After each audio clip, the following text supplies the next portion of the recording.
Many call it the Great American Epidemic. Food that's fast, fast that's food, fast food.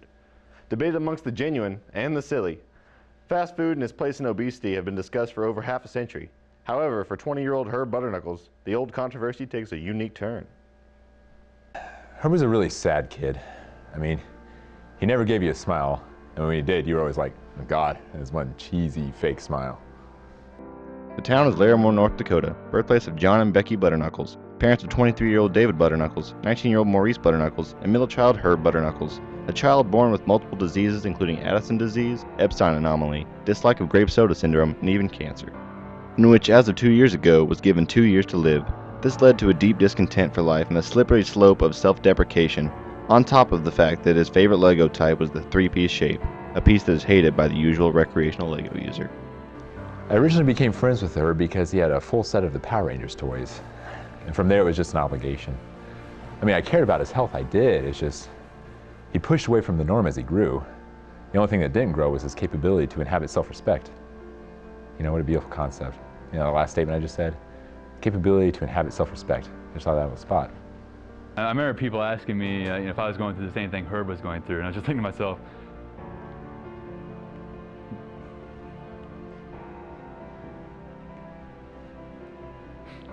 yeah. There was a point where Herb was considering moving to the moon because his weight would technically be less there and he could appreciate himself more. I just flicked him on the head. I did that. I just flicked him right on the head.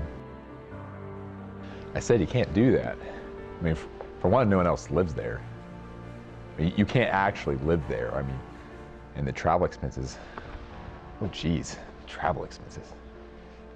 I mean, that was not the best option in my opinion. It seemed like at this point for Herb Butterknuckles, even the butter on his knuckles wouldn't make it any easier to give one swift punch to the monsters of depression. He never enjoyed a moment of communicating, his friend count was dropping, and the only thing Herb had conditioned himself to enjoy was the deep and wide world of hurt. And then I started eating fast food, and to a large extent, I haven't felt better. I'm a new person. You see, once Herb met a mental low, he decided the best way to experience life while he can was to eat and keep eating fast food. So he kept eating, binge eating, 4 meals a day. By the time he became a junior in high school, Herb Butterknuckles became an all-American athlete in basketball, football, baseball, and soccer. He even soon competed in the Olympics, in which he received multiple golds for 19 different sports. He ran a 3.7 in his 40-yard dash. I looked at the radar and I was like, huh? I couldn't believe it. You couldn't coach this boy, you can only love him. And I'll tell you this, as much as the baby loves the goo-goo and gaga, I love that boy. Statistics show that the more calories that are eaten, the higher the fat volume increases. However, Herb's stats seem to show that growth of calories leads to fat reduction and muscle growth, blowing doctors away, metaphorically. People are always saying, don't eat glucose, or trans fats and calories will kill. But I don't even know what that is, so... After the fast food binge, Herb became just as much intellectually dominant as well, receiving an honorary doctorate for his work in the field of archaeology, then going to school and unnecessarily earning that same doctorate in 2 weeks, writing his dissertation on how the grading of archaeology dissertations is flawed. Once I saw the way he changed, I was just thinking to myself,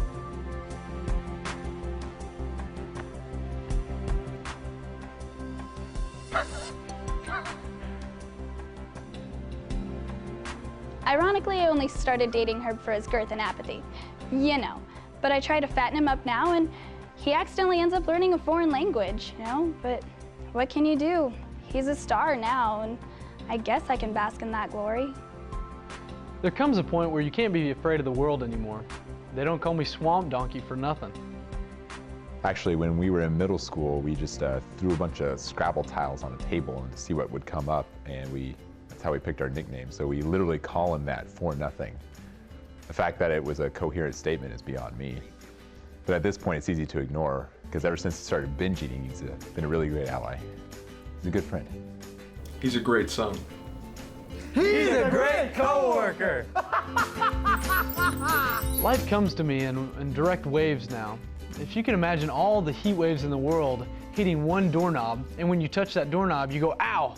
Well, my being is like that ow, more or less. So, I'm not saying I'm better than anyone else, I just have that ow factor. Well, the thing about Herb was, you know, guys, you can take the blur off. Now that I think about it, I can manage. Whoa, hold on. Actually, if the Swedish mob sees my face, they will literally kill me. Did you take it off already? Yes. Can we put it back on? No, we can't. I mean, that's something you can fix in editing, right? It's the freaking mob. I can do that in editing if it's necessary. Well, it's blurred out now. Guys, it's the mob. I don't think you understand. Despite all that was already blessing him, Herb became not only stronger physically and mentally, but also emotionally better. As a doctor in this subject, a person doesn't become emotionally better. It's more about just having control. But for Herb, it's different.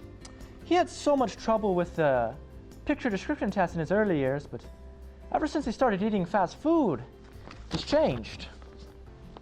He described this as the setting sun of peace, whispering in our ears for love and psychological nourishment. He described this one as candles on a romantic evening. This was a red curtain opening to millions of voices singing in our honor. He said this is a clown, which is correct, and he said it had a blue nose. And I said, no, it has a red nose. He said, is it really? That's when I started to question my job. And once I saw all the attention that he was receiving, I was just thinking to myself, and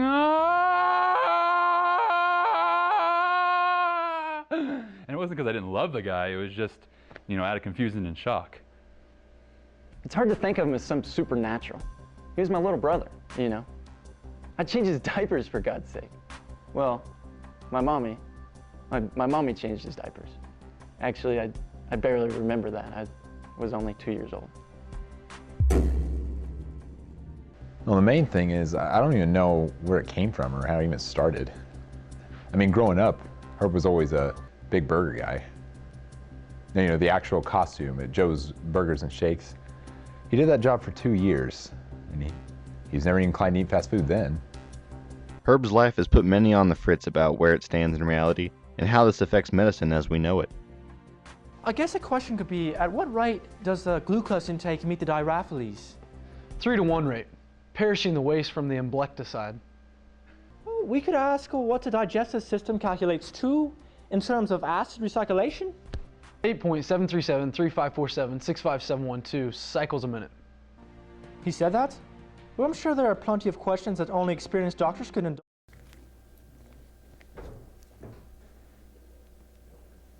He just cured cancer. It's just 3 chocolate milkshakes and an extra long curly fry.